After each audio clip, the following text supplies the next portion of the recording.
All right, welcome everyone. I'm very excited you're all here today, and I'm very excited to have Dr. David Joyner here today to talk to us about the evolving roles of ChatGPT and generative AI in education. Dr. Joyner is the Executive Director of Online Education and the Online Master's Program in Computer Science in Georgia Tech's College of Computing and the Zvi Galil Peace Chair. His research focuses on online education and learning at scale, especially as they intersect with 4-credit offerings at graduate and undergraduate levels. His emphasis is on designing learning experiences that leverage the opportunities of online learning to compensate for the loss of synchronous co-located class time. That includes artificial intelligence for student support and assignment evaluation, facilitating student communities in large online classes, and investigating strategies for maintainable and interactive presentation of online instructional material. And with that, please join me in welcoming Dr. David Joyner.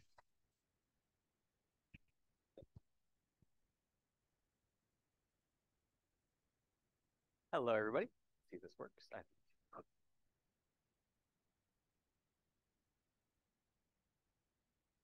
So thank you all so much for having me. So like he said, my name is David Joyner. I work at Georgia Tech.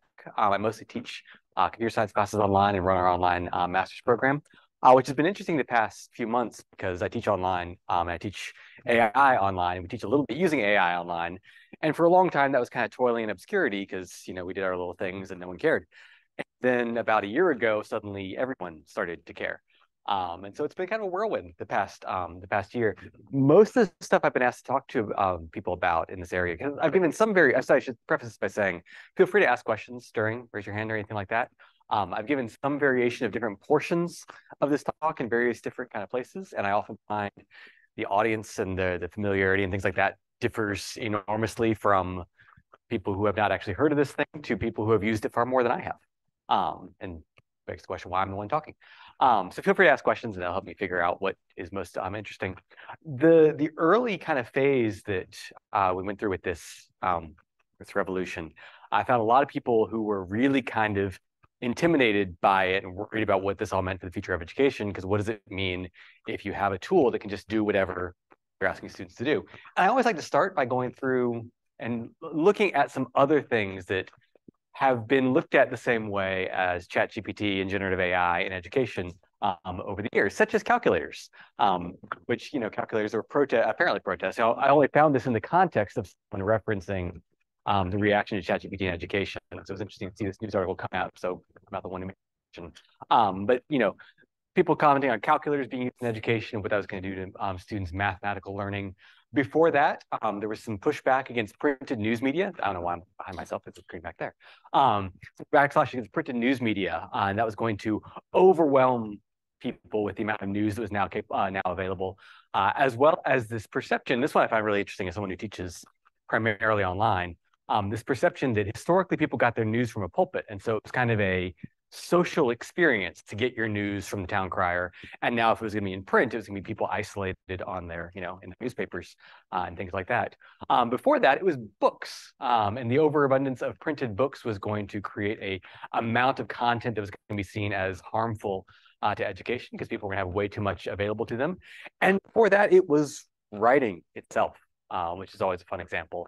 But, back then, the entire notion of education was all about memorization and things like that. And there was this perception from some that the dawn of writing was going to hamper students' need to memorize things. And they were become reliant on their tablets, old kind of tablet, not tablet nowadays. And that was going to, really undermine education. And this is a really kind of well-defined example I really like. But going back to the calculator example, in 1996, the state of Connecticut moved to require graphing calculators on all statewide math tests.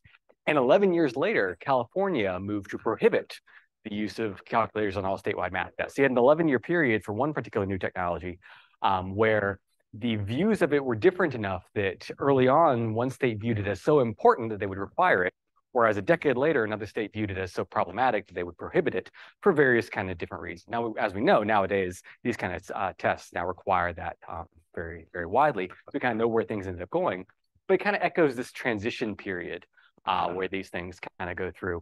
And there's lots of other historical ones I think give us better options, some of which now that we've kind of adjusted to it, I don't even know if we remember adjusting, things like search engines that replaced a lot of what we used to have students do in libraries. I find word processors are an example of something we underestimate how much that impacted education. Just the idea of not having to write essays in big, long blocks that you do one full revision of. You're able to do the kind of piecewise revision, in-place revision, a much more iterative process. And I was talking to a teacher who mentioned she remembered the day back in the late 2000s, or however we refer to that decade, when a student brought an iPhone to class the very first time. And she remembered thinking, when all my students have these, it's going to fundamentally change what I can do in my classroom. But I've got some time until that happens. So I think we've adjusted some of those things. There's a sense in which I think we agree. Feel free to disagree, shake your head or nod or whatever. The GPT does feel more significant in some ways than some of these earlier technologies. And usually the reason why I hear people say that is because it feels more human-like. And so this is an example I really like, partially because it is self-effacing, but of a very human-like interaction I had with GPT one time, in which I asked it to tell it about myself, David Joyner, in about 50 words. And it replied saying, well, David Joyner is an American actor and educator. I don't know, he was an educator, best known for portraying the children's character Barney the dinosaur on TV, which I did not do.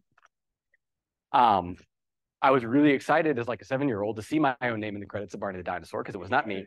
But the guy who played Barney the dinosaur, the original one, was named David Joyner. You can Google him and you'll find out why I will never beat him in search rankings because of what he's done in his career since then. So I asked, not that David Joyner, can you tell me any other David Joyners? And it said, no, I don't really know any other David Joyners. And then I said, well, what about David Joyner from Georgia Tech? And it said, oh, David Joyner from Georgia Tech. Well, he does this, this, and this. And knew a little bit about me and got some details wrong. I like this because it's a very human-like interaction, though. If you could kind of imagine talking to an old friend and be like, oh, hey, have you heard what Craig's doing nowadays? Like, Craig, oh, Craig from our accounting class. Oh, that Craig. And it's a very kind of, you have to give it enough context, gives a person enough context to be able to figure out, who you're talking about. And it works very much the same kind of way. That once I gave it the context of I'm asking about this particular iteration of someone with my name, it figures out who in the world I'm talking about. So I think that what I mostly hear from people is that's why this feels a little bit more significant, is that it feels like it's communicating with us in a more human-like kind of way. I have the question, and only time will tell, unless anyone knows the answer, whether this is a real kind of thing rather than anything else, is that we've had the time to adjust to some of these other technologies. And many of the things that we used to think were uniquely human ways of communicating and uniquely human problems we could solve have now become, no longer uniquely human, but we've adjusted to it. That a calculator, for example, it used to be that the only way to get a parabola graphed was to have a person go and graph a parabola. And is it the same kind of thing of, back then we have regarded it as, well, that used to be something that only humans can do. And I like these two quotes because they kind of echo this, that, and they're kind of two sides of the same coin, but that we overestimate the impact of technology in the short run and underestimate it in the long run. And Bill Gates likes to put this in the 2 years and 10 years framework. We're right smack dab in the middle of that 2 years from when ChatGPT came out to now. And so we're still kind of in that phase of maybe some overestimation of what it's going to do in the short term, but risking underestimating what it'll do in the long term.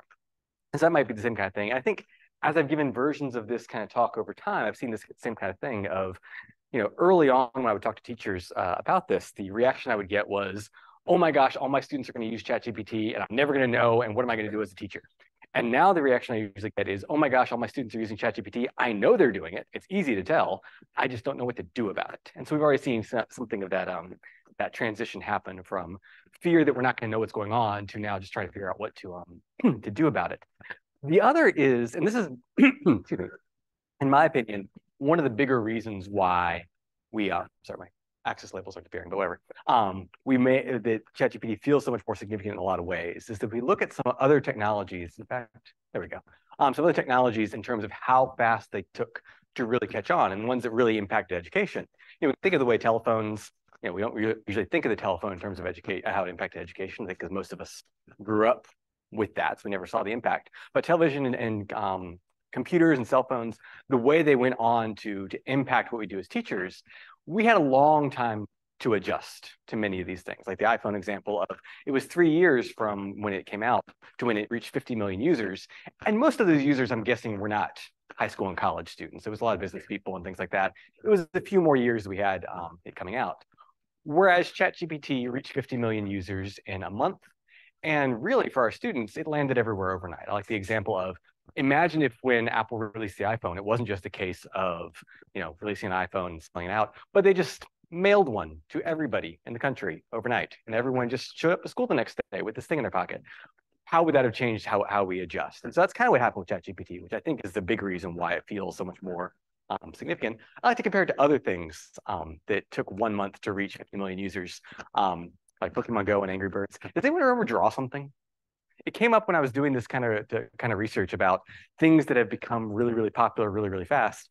And it was a game back in like 2016, I think, that got super popular almost overnight and then presumably went away, because usually when I say that, I see some people say, oh yeah, I remember that. Others who don't remember it at all. Or Google Plus, which I think we all remember as something that stick around. I think at the end of Google Plus's lifespan, I think the program that I run was like 80% of its user base, because for some reason, our students used it as their community. And so it was a big deal when it went away for us. Nobody else seemed to care. So the fact that it came out this fast, I think, fundamentally changes what we do, because there's this cycle that we go through as teachers when we go through adjusting to new technologies. And this is a cycle that's repeated itself over and over and over and over and over throughout human history, where there's some kind of skill that we teach.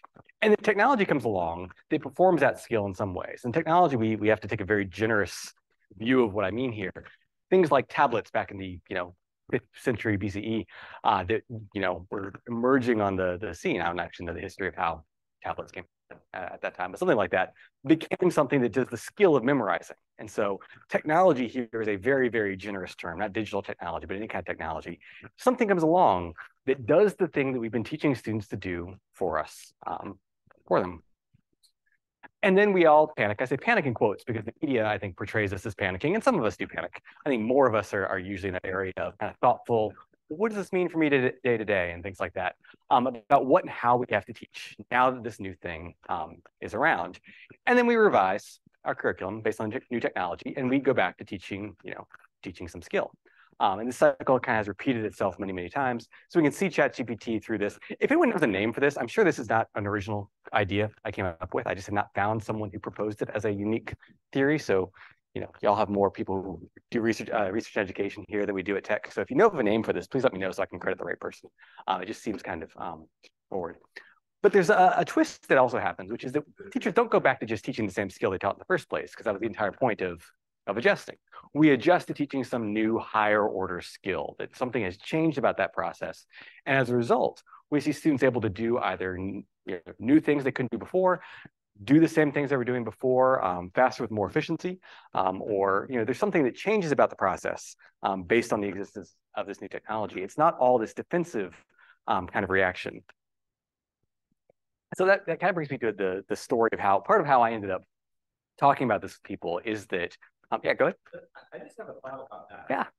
In this diagram, I think that there's oftentimes a gap in technology and engineering education. This is the case. That initial skill is almost a student. Mm-hmm. So when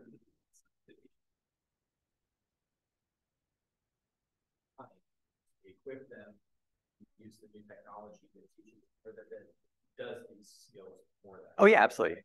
Yeah, and I think so. You're saying, correct me if I'm wrong, you're saying that teaching them how to use the new technology becomes part of how we revise things. I think that's absolutely true. I mean, you look at our math education, how much of this time do we spend, especially in I think the high school level, but I guess college level too, how much of our lessons are oriented towards here's how you solve this kind of problem with a calculator, and things like how you use it, what its functions are, and things like that are part of that unit. I think it's part of why the TI-83 has retained such a, or I guess now 84 has retained such a hold over education, is that we've written so many materials for this device. It's still inexplicably costs $120 because they can charge that because we're all reliant on that because that's what all our materials are built around. So no, absolutely. So the part of the way I ended up talking about this a lot is that it was last May and it was a Saturday night. Semester was starting on Monday, and of course that's when I revised my syllabus for the upcoming semester because we're all students at heart. We do everything at the last minute. And so the way I usually revise my syllabus is I look back at the previous semester and I look at the early. So I'm sorry, a little bit of background. I teach 5 classes at Georgia Tech, all online. And so the beauty of teaching them all online is that nothing students do in the class ever really goes away. And so when next semester is starting up, I can go back and say, what was the first 2 weeks like for students in the previous semester? And it's not just a matter of trying to remember and, what was the discussion like and things like that. I can just go and see it. It's all there. It's all asynchronous. So it's all on the forum, some in email, but usually in the forum. So I can actually go and see. And, I've taught these classes for a long time. So most of the things we've kind of gotten down to a fine art. This particular semester was the first semester we launched after ChatGPT came out. And we went back and looked, we found a lot of the early questions were questions about how are we allowed to use ChatGPT in this class? Because, you're teaching an AI class. It'd be kind of hypocritical for you to tell us we can't use AI because, that wouldn't make sense. But we need some restraints, some rules on that. And so I sat down to actually write a syllabus policy. And what I found was that the syllabus policy I wrote was the syllabus policy I always had. It was just applied to AI instead of humans now. I always had the policy of, your students in a large online class, it's asynchronous, it's easy to feel isolated. I want you to have the freedom to talk to each other, to make connections, to form study groups, and not worry about getting in trouble for cheating because you need to have that social connection. Give you a very clear kind of talk, share ideas, share everything like that. Just don't let someone else modify your work that you're going to submit for you. So picture yourself as sitting down at a coffee shop, handing your laptop to your classmate saying, hey, can you read through my essay real quick and tell me what you think? They hand it back to you and give you their thoughts. That same kind of thing, that level of collaboration is encouraged. And my heuristic was basically, or my rule was basically that, but for AI, of the work you submit should be your own. And if you want some heuristics to make sure you stay on the right side of this guideline, my heuristic is usually never hit copy from your conversation with an AI assistant. And if you really want to be safe, don't have it open at the same time. Imagine you're going to a study session with your classmates, talking about the assignment, talking about the directions, and then going home. And that ensures anything that you get from the AI is filtered through your own understanding. It's not a matter of it replacing your work. It's a matter of you learning from it and then externalizing what you learned from it into this thing that you're going to submit, which was exactly the feedback or the guidelines I would give them on collaborating with classmates, which was kind of a awe-inspiring moment for me, at least, of it's come far enough that the same kind of rules I can give for human interaction, human collaboration, are now what I can give for AI collaboration to some certain kind of level. And it's had I've gotten mostly positive feedback on this from students who appreciate having the guidelines, the clear expectations. Some negative. I've gotten a decent amount of feedback. I should say decent, but I've gotten a small number of students who essentially say, you're teaching computer science, we're going to go off and do this in the real world. And you're essentially telling us not to do what we would do in the real world, because the real world, I work in software engineering, I copy from ChatGPT every day, because why shouldn't I? To which my response is because the goals there are different, and you might also probably shouldn't. But I think that the need for this kind of policy echoes what very often happens when we first react to these technologies, is that we have some defensive responses of what do I have to do to make sure that what I'm teaching, what I'm assessing is still valid in this area.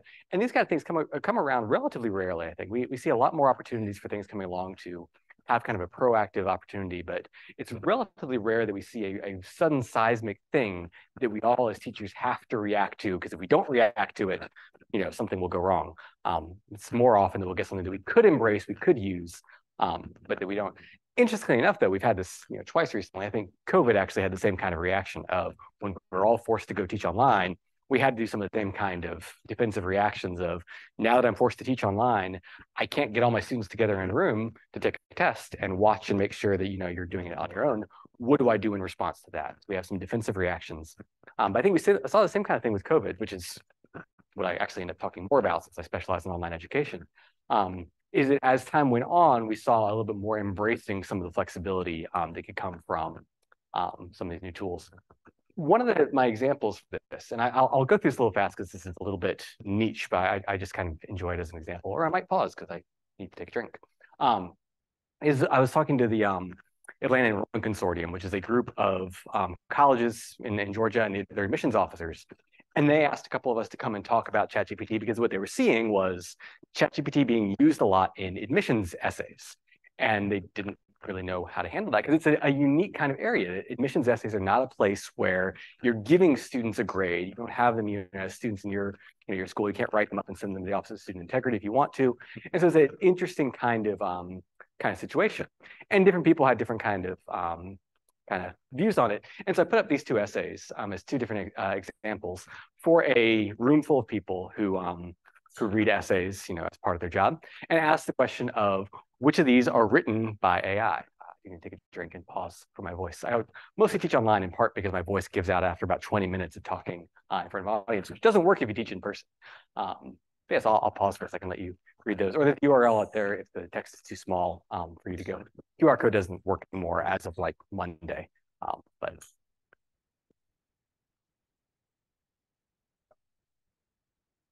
I mean, they might be. Now that you asked that, and I can say no, you know the answer. But but I can tell you what happened when I did this. So I can ask real quick. Who thinks the first one was written by AI? Second one? That was actually about what happened. So you're right. They are both written by AI. And the phrasing of the question, I think, often echoes this idea of, you expect to be one or the other. I did ask the both, and I don't know, people didn't consider that. But I use it more as an example of how quickly a little bit of tweaking is, because most people have seen this example of, they drop the homework in and they get an assignment out, and I get something that's very easy to read through, and it's easy to tell this isn't that. I use it as an example of how a little bit of back and forth changes the nature of this interaction and gets something more compelling. So essentially, since this is really small, I just initially said, here's the essay prompt, give me an essay. And then I said, okay, that was fine. It sounds like it was written by like a college senior, not a high school senior. So can you make it simpler? And can you throw in an interesting example of my interaction with my 11th grade English teacher, Mrs. Morris, which then I actually went and gave this same slide to my own old high school because they asked me to talk about this. And she still taught there, which was fun. But yeah, an example just of a little bit of tweaking, and it kind of adds in the things we've been pushed to look for as signs that was not AI generated are easy to get it to kind of imbue. And so a lot of the defensive responses make a lot of sense, that when you experience a little bit, you start to see not only this, does it make it way easier to be extremely lazy, it still makes it a bit easier to be kind of lazy. And it's a lot harder to detect kind of lazy. But this is the same kind of stuff we've gone through so many times before. Calculators I almost hesitate to use calculators because calculators are the example everyone uses, but I think everyone uses it because it's a good example of, it used to be you would send students home with 15 math problems to solve, and if they brought back 15 answers, you knew they got it because the answer was the answer. Now we ask them to show their work because we don't know if you just come back with a sheet of answers, did you do it yourself? Did you use a calculator? Or nowadays, did you just find it on Chegg somewhere or anything like that? And so we asked them to, show their work and things like that. The other thing we did, which gets to the more proactive side of things, though, is, students started to use calculators at home. We didn't just say, okay, now you have to show your work on the same problems you were doing before. Now we also said, now you're going to do 35 problems instead of 15, because I know you're going to use a calculator. And because you're going to use it, it's not just a kind of punitive thing of, I'm going to make you do more because I know you're going to be lazy and use a calculator. But we're saying we expect that to play a role, and we expect you to use it productively. And as a result, we're going to expect you to practice a good bit more and get better at it than you would have otherwise, because we know the nature of the skill has changed, that you can do something more. I like the analogy of driving a car in this regard of when, cars became more ubiquitous, you expected people to go farther, literally, not because, it was again, punitive kind of thing, but just because there was a technology that allowed them to go farther. And that's kind of where I think we are right now with AI. In education as a whole, I think in math and engineering education has a particularly good role to play, because these are areas where it's not going to, in the types of things that have been so impactful recently are not the kind of things that are going to directly replace what we've been asking students to do, but they can play such a massive role in giving students more feedback and more practice to get better at the things they were doing. And so it's time to start exploring some of these things that we can do with these tools to help us with what we do in education. Because going back to what you asked, when I say we revise our curriculum based on new technology, there's two kind of revisions that kind of happen. In some places we change what we teach, and in some places we change how we teach. And what we teach is very often the thing that kind of scares many of us, because we look at the fact that I can, say ChatGPT 500-word essay on the cause of the fall of the Roman Empire kind of thing. And it will give you a good answer to that. And there's this kind of phase of So what do I teach if it can do that? And then the how comes a little bit later in terms of finding ways we can embrace some of these things. I find there's really 4 ways that we reconceptualize what we teach. And I'll talk about the 4th one later because it's my soapbox. So I save that for the end. But one is that there is always some skills that we previously have taught students that we permanently remove. And this always kind of rubs a couple of teachers the wrong way, but I think it's still true. I use the example of the library card catalog. I don't know if anyone remembers learning to navigate a library card catalog, having to go through this thing where you filed through the index cards and found the card for the book you wanted, and then had to navigate the Dewey Decimal System. And I don't think we teach students that anymore. I know they don't teach at my daughter's school, at least. I don't think other schools teach anymore. And it's because we recognize that that skill of learning to navigate a card catalog was fundamentally a means to an end. And technology came along that could accomplish that means better than our previous means. And that was okay. That there wasn't seen to be the inherent value of learning that skill. And so if technology can do it, then we move it along. Finding words in a dictionary I put up there as an interesting example. I find that was a little bit more polarizing. I know some teachers who think the act of looking up the correct spelling of a word in a dictionary is a valuable process, and we shouldn't have students just going and using spell check in their computer, all the time. I know others who disagree. So I think there's other things. I also don't know if anyone has ever used one of the math textbooks that had like a table of logarithms in the background. It used to be in the back of the book. It used to be because you couldn't just, type in a logarithm into a calculator. You had this huge table of like estimating things. You learned, based on your base and your value or whatever it was, you find this, you navigate down to the column, you find that, you pull that out. We don't teach that anymore. I haven't seen a math book that has that in it anymore in ages because, again, technology did better. And there are also the more interesting ones of the old skills we then recontextualize. I like to use the example of graphing a parabola as an example of that kind of math education. Because fundamentally, when we ask students to graph a parabola, they can do that on a calculator. A calculator can do it better for them. They can do it correctly. They can get exactly the right thing out of it. But the act of relying on the calculator for it undermines some of what we really wanted them to learn from doing it, which is not just about what does the right picture look like, but it's the relationship between the formula and the visual graph that they don't get quite as much of if they only ever learn to do it on a calculator. So last time I checked in math education, we still teach them to do it manually by finding all these values correctly. And then once they've mastered that, we then ask them to use do on the calculator. And then as a result, we ask them to do a lot more practice problems than we used to or would have before, because we can say, do these 20 word problems, all of which are going to use a parabola to solve for some kind of, some kind of model. Because we know you can use a calculator to plug in and get the fundamental kind of portion of it that used to be very time consuming. But because you can now offload that, because you can understand the relationship between the formula and that, we can expect you to do more, go farther, do more complex problems than you probably could have done before you had access to this, not because you're using it instead of what you used to do, but because now that you've kind of mastered that, you can streamline that. That picture at the very beginning of the protest about calculator use, I use a little bit disingenuously because if you look at the fine print, it was specifically a protest against using calculators too early in education. So it was against using calculators like at the elementary school level, which makes a lot of sense. I don't think many of us would say, we don't need to teach our students how to add and subtract anymore. Just give them a calculator. That'd be a TI-83. It can just be the little solar power ones that they, 25 cents down at the dollar store. So I don't think many of us would think that.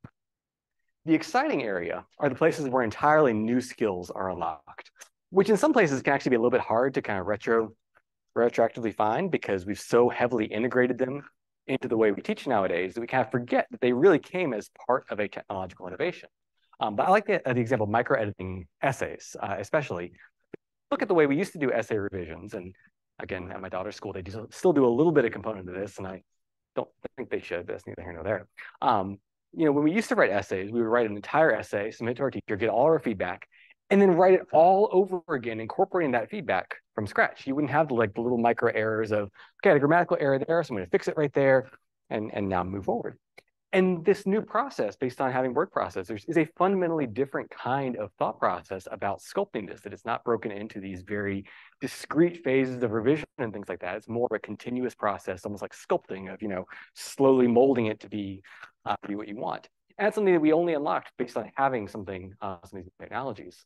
We see this also with some of the simulations we can do. We can ask students to do all new things by simulating things we can never ask them to do in the classroom. Or if we did have them do it for real, I like the example of our research methods course. You can have students do a lot more kind of projects around that based on the fact that you're no longer requiring them to go out and take real measurements for every single experiment they might want to do, which there's still value in doing that. We still have them do that sometimes, but we're no longer limited by that in the sense of it's no longer, you can only do as many studies as you can gather data for. So unlock some new things that we can do in that way. The other thing we kind of do is we revise a little bit more how we teach. And this tends to be the more exciting kind of thing, in my opinion. This is the thing that if you don't do it, you're not breaking anything. Your students might be a little bit bored, and you're not you in particular, but as teachers in general. If we don't embrace some of these things, we miss an opportunity, but we're not, risking giving A's to a bunch of students who don't know anything coming out of our class. And I kind of break these down into 3 general categories, which are using AI to teach students, teaching students using AI, and teaching students to use AI. And I always get the first 2 mixed up, which if I get the first 2 mixed up, everyone else will too. But the first being teachers use AI to teach students are the area that I think is, in my opinion, the most exciting among these, because so much of the attention on AI in education has been on its potential for hallucinating, generating false information, and students just taking what it says at face value. And those problems all crop up when we have students interacting with these tools directly, which is still a great thing to do. I'll talk about that in a second. But the nice thing about using these things more as assistants to us as teachers is that it keeps the expert in the loop of these kind of things, to filter things, to preview things, to understand what is it getting right, what is it getting wrong, and how can I use these to equip me to run a more interesting classroom, to do things quicker, and especially to do the things that I don't like to do. That's been its most, I think, one of its most significant potentials is that these tools tend to work really, really well at the things I don't know of any teacher getting excited to do. So it does great at things like, I've taught this class in the past as a 16-week class, and now I need it as a 14-week class. How do I shrink it down to that? I don't know many of us who are excited about just repositioning lectures and things like that. He does a really good job of that, just giving you kind of the 90% work, and then you tweak it from there and things like that. I used a vignette for this, a civics teacher authoring a lesson about a recent Supreme Court decision from I've got a book coming out about this. One of the chapters in the book I was writing, I wrote on the day when the affirmative action decision was handed down by the Supreme Court. And I imagined kind of this idea of, imagine being a high school civics teacher and wanting to teach a lesson about this, because we know that one of the ways to keep students engaged in education, especially in an age where they have these new tools that are going to make things a lot easier, is to make sure it's very current and relevant to them, to not teach things that they don't understand the significance of, but to teach things that are really going to be, emphatic about understanding. And my question was, imagine a teacher wanting to teach a lesson about this thing that just got handed down that is going to affect people in my classroom. But I haven't brushed up on that in a while. And that just broke this morning. And we touch a little bit on here and there, but I need some specifics for it.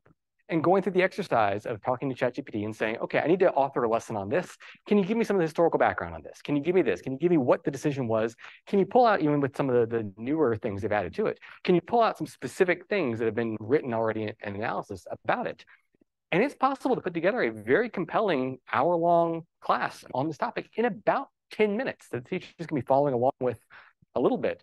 But what used to take probably several hours of research over a couple of days before for teachers who already don't have time to do that kind of thing, now is possible to do in a very kind of quick little exercise. So I think it has enormous potential for what I consider rapid response teaching, of teaching things that just happened that we can't expect every teacher to have the background on to be able to deliver a lesson off the cuff on something that just happened.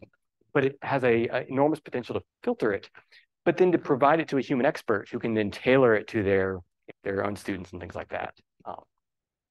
So teaching students using AI is the other side of the coin of what happens when we actually give students access to some of these tools. And that's when a lot of the challenges have come from.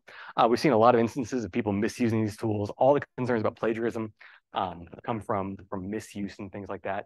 And a lot of this I'll actually talk about in the last one, because a lot of it comes down to teaching students how to use these tools effectively. But I think it has enormous potential, especially for how it can foster some natural curiosity about things. And so I have an example that I initially did for that book, but then I actually had my daughter go through it because I thought, I'm writing about this would be a great thing to do for a 8-year-old student. I have an 8-year-old, so I should make sure that this is actually something she'll find interesting. And fortunately she did, and I didn't have to throw away that chapter. But I essentially asked the idea of, hey, what do you think, let's do some research on something interesting going on in the solar system that you didn't know about. And so we asked the question to ChatGPT of, what are some things that happen in the solar system that are interesting that not many people know about? And it did a great job of coming up with several answers. And then she was able to go back and forth with it and ask questions about, follow-ups and actually say, Why does that happen? What happens? And I didn't understand that. Can you put that in terms I can understand for someone at my age level? And it goes far beyond what you could do. You know, all this information was available via Google search and everything like that. But it was all at the level of, if you're an 8-year-old, you're navigating the unfamiliar internet, who knows what's out there, and also trying to navigate, you know, do I not understand this concept because it's not written for my age group, or am I not trying very hard, you know, trying to navigate that kind of thing, to be able to actively tailor it to individual things. It makes a great kind of assistant in some of these ways. And I think it has the potential to usher in this golden age of informal learning, because historically informal learning have been some of the greatest learning environments for students to go through. There's a book I highly recommend. It's called Writers in the Secret Garden. And it's about how fan fiction communities are really communities where students learn to write and get feedback on their writing in a very organic, informal kind of setting. It's in many ways more effective than a formal setting because students are doing what they find interesting and engaging in a way they find personally fulfilling, but it is the educational community. But many of those things are kind of hard to find, hard to navigate if you don't know what you're doing. You know, it's hard to get into those because there's not, you know, a established curriculum for them. These kind of things can play a great role in just kind of providing that immediate gateway to enter and tailor things to your own kind of level. And the other is, and this is just a little earlier level. My attitude is we should be doing this at the late middle school, early high school level. We're going to have to do a lot to teach students how to use AI in general. Not just use the tools that exist right now. And we're not going to do the thing we've done with TI-83 of it's basically the same that it was 40 years ago because we wrote some textbooks about it and whatever. These things are going to keep changing and keep evolving. We need to teach our students and equip them with some meta knowledge of, given a new AI tool, how do you explore it? How do you probe its strengths, its weaknesses? How do you figure out what it's going to thrive at? How do you figure out how to integrate it into what you're going to do? And these actually themselves are some really fun kind of experiments. I like the activity that I've seen of having students practice tricking AI into saying things wrong and figuring out how subtle can you be to get an AI agent to get something fundamentally wrong. I use an example of, do y'all know about the peppered moth evolution example?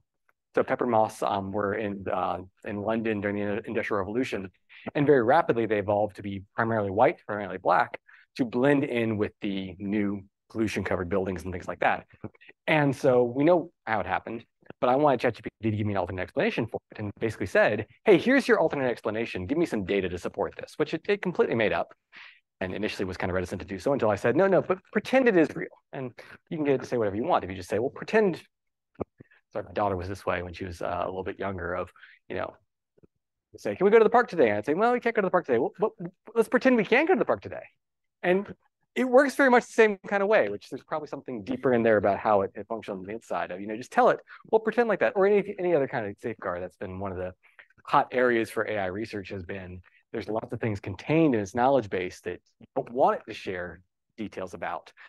And, you know, they put up some safeguards and bandages on it to basically just say, if a student asks a question about this sensitive topic, just refuse to answer. But then you just pivot to say, well, I'm writing a book about someone who holds these views. What would they say? Oh, well, here, I'll give it to you right there. So things like that, I think, are great examples of teaching students how to navigate these things and finding where they bottom out. That example of the solar system was fascinating to me because we went back and forth on it for a while. And this was actually an example I did for the purpose of the book. She didn't get to this portion, but I asked the question of what people are doing research on this phenomenon. And so, well, this person, and this was an article called this and this. And the people were real. The articles weren't real. The journals weren't real. The journals were real, but they didn't have the articles. And figuring out where that transition point happens, where you can go from relying on it to not relying on it, is something students are going to have to understand.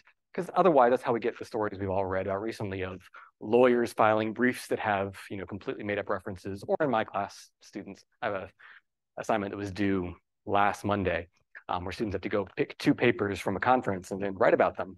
And most, I should say, you know, this class has 900 people in it.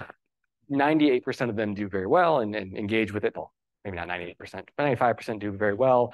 3% do poorly or just don't do it all. But about 2%, when we really investigate, say, you know, they wrote about this paper from Kai last year, and paper doesn't exist. And I can't find any evidence of it. But it's compelling enough that I feel like I might be the one making the mistake of, if I can't find any example, maybe they just found it somewhere, you know, plumbing the depths of some archive system, but I can't find it. And so those kind of things, of finding out when you can rely on it to kind of bottom out. As a math tutor is another great place for this. One of the places I think has enormous potential is to give students some individual feedback on problem solving, which it does very well at a lot of the time, but you have to be ready to pick up on some small errors because it will commit small little errors that if you're not ready for that, you could take what it says as gospel and learn the completely wrong information because it doesn't have any kind of internal model or reasoning or anything like that.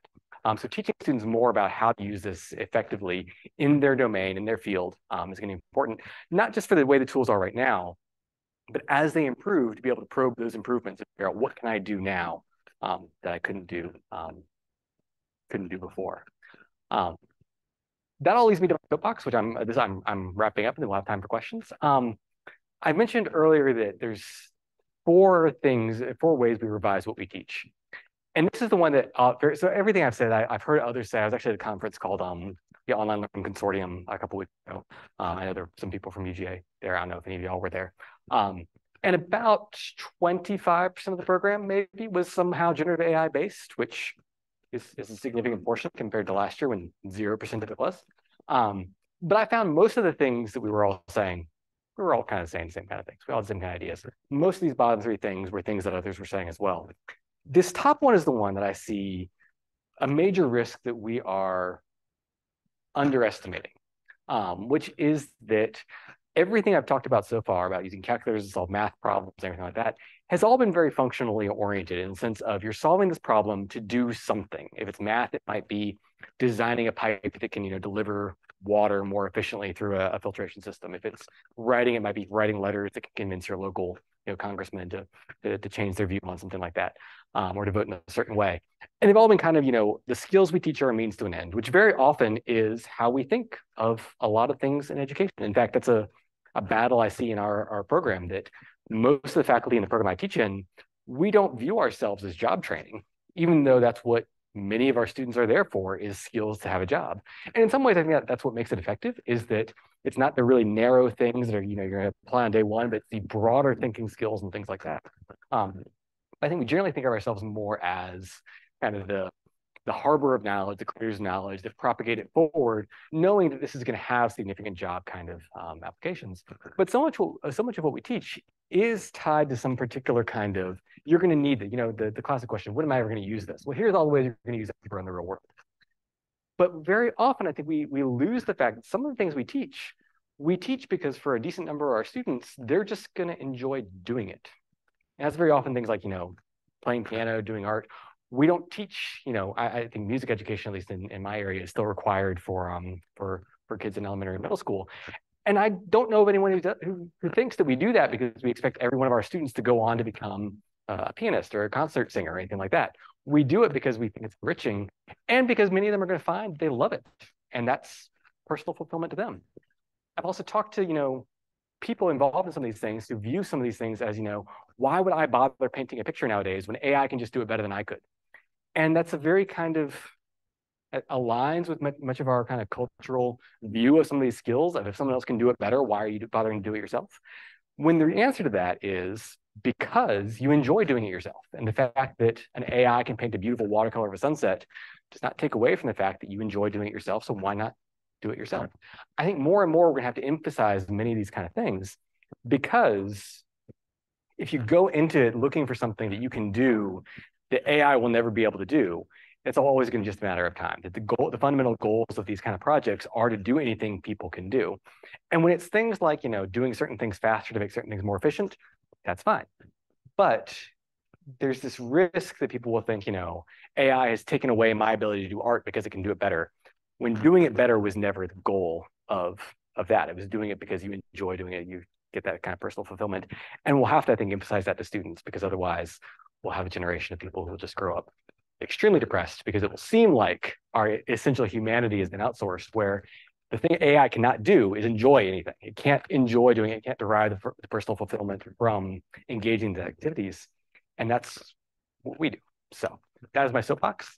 That is what I have to say. I like to show this because most of the work I do is on online education and teaching at scale. So I teach in our online master's program. So most of what I've written about is that, which comes up only a little bit in this talk. So if you want to hear more about that kind of side of things, we've written a couple of books about our experience with that. I've got a book coming out that's kind of a distillation, detailed version of everything I've babbled about here. in a few months. We'll see. But other than that, I am happy to take any questions, comments, feedback.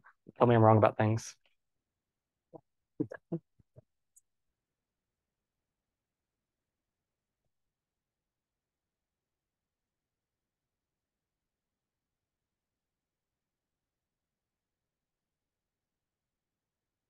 So I'm really curious about what do you see in terms of, so you mentioned the three ways we can sort of use AI.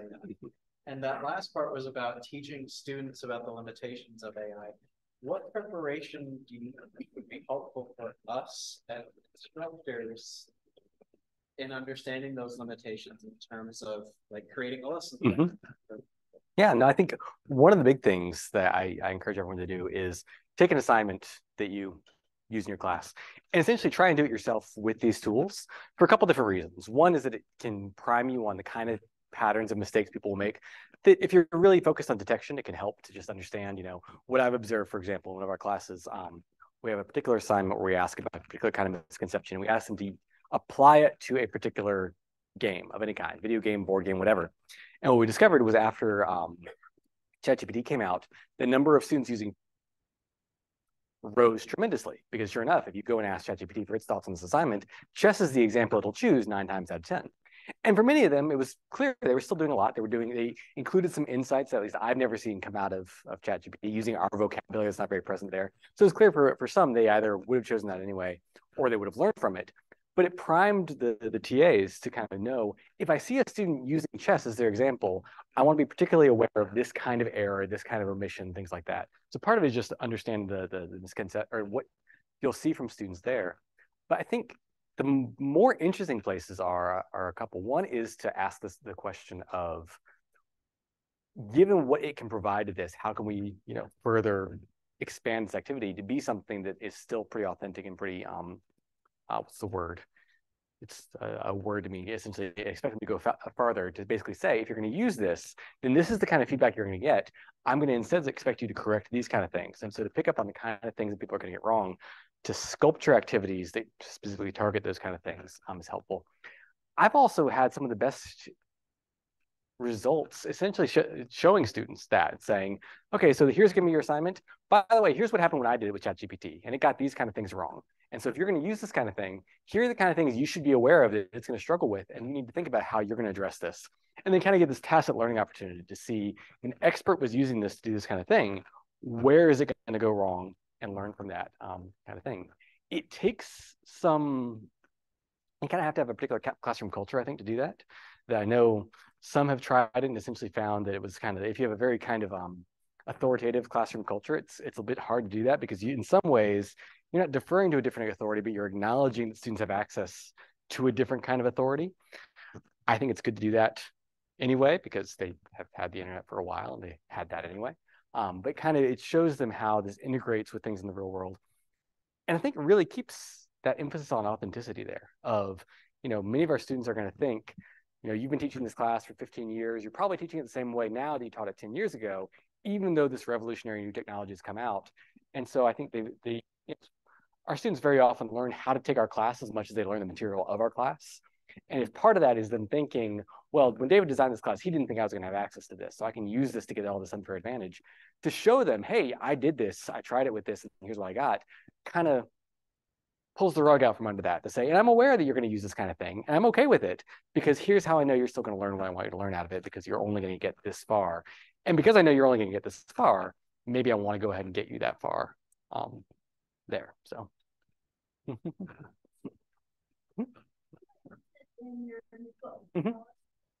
I can, yeah. It's I joke, but it is kind of a distillation of this talk in a lot of ways. It's broken into those three actually, what is it broken into? I should know this. So I should say it's both a book and a course. The book comes out in April. The course will be on edX. I don't know if you're all familiar with edX, it's a MOOC platform. Hopefully the first one will be out in December. But it's broken into 3 parts of assessment design in the age of AI, chatbots for instruction, and chatbots for teacher assistance. So kind of this phase of design assessments that we're confident in, even when they have access to this? How do we actually use chatbots directly in our interaction with students to teach them? And how do we use them to help us as we design things, which I think is the most exciting thing about it, which is probably just selfish because that's how I'll use it. Is I'll use it to make it easier to keep things up to date and spin up new content faster. Yeah, it's a really hard area to write about right now because as soon as you write something, either one of two things happens. Either someone has written it before because we're all experiencing this collectively at the same time. And so, it hasn't had enough time to kind of distill to the point where, if you have an insight, it's truly novel. We're all kind of having the same insights at the same time. And also, half of what you think is going to be outdated the moment you write it down and put it out there, because I don't know if y'all saw this. There was an article about how 10,000 AI startups, probably an exaggerated number, but a lot of AI startups were put out of business a couple days ago because ChatGPT and OpenAI decided to just add a bunch of features to the vanilla product that weren't there before. And so if my earlier versions of some of these things had said, well, when you work with ChatGPT, it can't handle images. And so by the time this comes out, it's able to handle images. So it's a hard area to write about. I've tried to fit at kind of a meta level of how do we frame the interaction between students and AI in a way that is not going to be subject to the very fine-grained little things of, if it gets a little bit better at this, is this going to be completely, no longer accurate? I know some teachers actually, when ChatGPT first landed in November 30th, 2022, that their immediate response was to completely overhaul their assignments. And they would go through and every question they would ask to it, and they'd find out what it got wrong, and they'd write it to very specifically target what it got wrong now. And then 3 months later, when GPT-4 came out, everything they did was out the window because most of it, it got better enough to do. So it tries to focus kind of on that meta level of, regardless of how capable it gets, to a certain point, I think you can only do this so far in advance. But as long as it stays in kind of this area where it is right now, both in terms of the same family of capabilities and the underlying model that it works from, what are going to be the general ways we can think of the way students interact with these tools? The thing that's more fundamental to the way these tools work is that they don't know anything, truly. They're mathematical models of the relationships between words. For pictures, they're mathematical models of what the image is likely to be based on images it's seen in the past, very often taken from stock footage sites, which is why a lot of AI-generated imagery looks like stock footage, because that was where we had a massive data set of images tagged with lots of keywords, so we could just feed it into that. But as a result, it doesn't know anything. And that's kind of one of those things about teaching a student to use AI and interact with it well, is to understand if what it's doing is really developing text that is statistically indistinguishable from text that has come before, it's always going to struggle with things like exact titles of papers, because that's just not what it's built to do. It's not built to specifics. It's built to predict the next word, just really, really, really. And, its model is going to be far more complex, and it's going to allow it to pull out very specific things, unless it's something very well established. So Great Gatsby, for example, is one example I use there. That if you ask ChatGPT even now to write a summary of, no, I'm sorry, Great Gatsby is not what I use. What I use? Oh, what's that book about the kids on the island? Lord of the Flies, thank you. So if you ask it to write about Lord of the Flies, you get a great summary, great description of themes, because everything that's been written that can be said about it has probably already been said and is probably out on the internet for it to read. I also ask it to summarize Dreamland by Nicholas Sparks, which came out about 2 years ago, which is not in its inherent model. And I find you get different results. One thing you get sometimes is just it saying, I don't know what that book is. My knowledge set only goes through this date, which has kind of gone away a little bit now that it has access to the open internet, but it's still, the way it accesses the internet as a whole is different from its long-term memory. It's the analogy of, there's things we know deeply that we've learned over time, and there's things we just read about. And we can have a good conversation about something we just read about, but we're not going to be able to discuss it in as deep of terms as something we've learned very much about. And it's very much the same kind of way. So it can go out and make a full review and stitch together something. I had a moment of, not panic, but confusion when, before they added the open internet feature, I asked it for a summary of Dreamland by Nicholas Sparks. And it initially said, I don't know what it is. And I came back to that example like 2 weeks later, just trying to redo it. And it gave me a summary. I was like, wait, did they change something in the past 2 weeks that I didn't pick up on? No, it's just for whatever reason, somewhere in its mesh, somewhere, maybe if you ask it for something, it'll give it to you. But if you ask it something doesn't. But if you asked for it, it would, even though it didn't exist. But it gave me a summary, and I was confused. And I read through it in detail and realized there's no actual summary here. You've just kind of written a very generic summary of the kind of book it sounds like Nicholas Sparks would probably write, because you know a lot of the other books and the reviews of it and things like that. Yeah, they follow a pattern and things like that. And so it can do that, but it gives a good example, I think, of finding out what we can use it for, because there's something interesting in that kind of, I think that, yeah. So when you say teacher, who do you have in mind? Yeah. From the K-12, higher ed, etc. I usually think in terms of K-12 to college instructors. I think that really only that third part for the foreseeable future will be relevant to K-4 teachers. That I think at the K-4 level, even now as an evangelist optimist, begrudging maybe, for this kind of stuff, I think there's relatively limited stuff that would have our youngest students do directly with it, but has such incredible opportunities for helping those teachers develop things. I love seeing examples of teachers essentially needing a lot of little stories to illustrate things that, it would take a teacher a long, not a huge amount of time, but a decent amount of time to write a story that illustrates some kind of principle, when you can just ask it for one real quick and they'll give you one like that.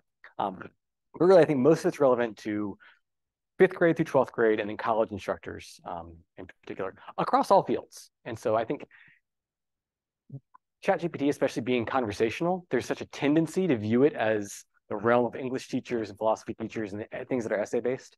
There's a lot of things in there that I think try and look at how you would use it in other fields. So the solar system example is one of exploring that, which is still very text-based, but it's kind of more scientific. I like some of the more fun ones I've seen have been things like, y'all know the egg drop experiment that students in high school very often do, of dropping an egg from that, of the idea of, when we do that in high school, it's a huge fun experiment. We should always do it for real. But we're also limited in the fact that we can only do it, every student, their one thing once, you have to take turns and all this kind of stuff. You can go through a process of, imagine you were designing a real experiment to figure out which apparatus is the best. Propose to, and then tell it, here are the 2 apparatuses. I want you to simulate doing this 1,000 times, tell me the result. Now, there's no merit to the result. It's not going to actually tell you which is better at keeping the egg from dropping, but it lets you go through this whole pattern of doing the experiment in a way you couldn't do in person. So a kind of general purpose lab assistant kind of thing. So it tries to give some things that are relevant to more than just writers. So yeah. Give another.